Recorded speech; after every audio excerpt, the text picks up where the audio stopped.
अभूतपूर्व परिस्थिती महाराष्ट्रात निर्माण झाली आहे आणि जेव्हा अभूतपूर्व परिस्थिती महाराष्ट्रात निर्माण होते त्यावेळेला हा विषय 289 चा होतो. भारतीय जनता पक्षाकडनं तुडवले जात आहेत, स्वतःला वाघ समजतायत. हे वाघ आता गेले कुठे?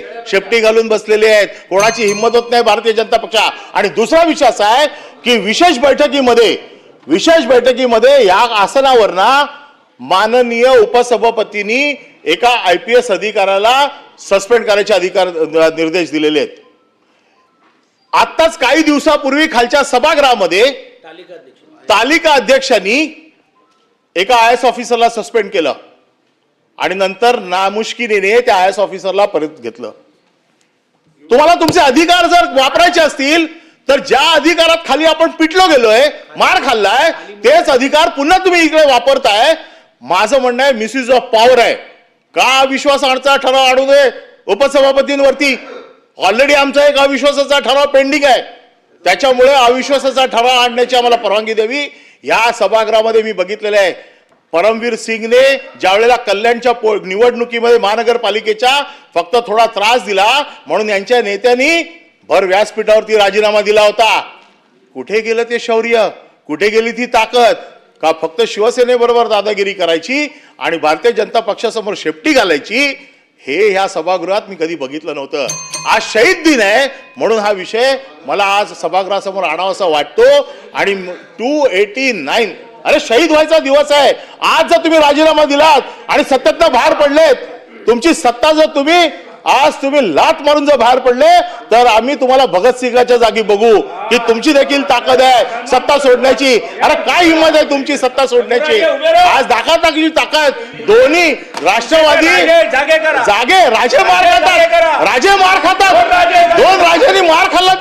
उदय सामंत बोला ना. सभापती महोदय एखाद्या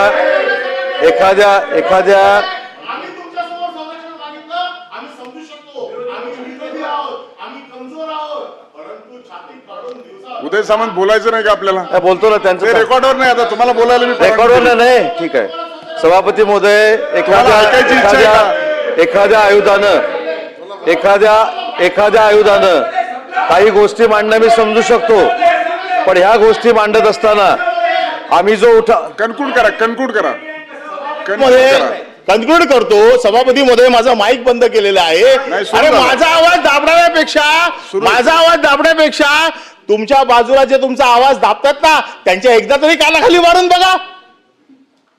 अरे ही हिंमत दाखवा कधीतरी. का फक्त आमच्या समोर? त्यावेळेला काय झालं ते आता परत त्याच्यावरती वेगळी डिबेट. 289 तुम्ही सविस्तर मला परवानगी द्या.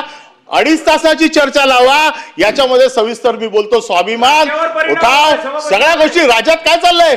सर्वसाधारण नागरिक म्हणतोय अरे मंत्री मार खातोय, मला काय संरक्षण मिळणार आहे?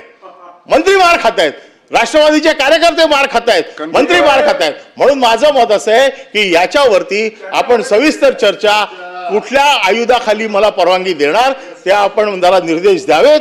म्हणजे माझं भाषण मी संपवतो. आणि जे माझं भाषण रेकॉर्ड झालेलं नाहीये ते काय रेकॉर्ड नाही झालंय त्याची मला पुनरावृत्ती या माझ्या पुढच्या चर्चेमध्ये घ्यायला परवानगी द्यावी.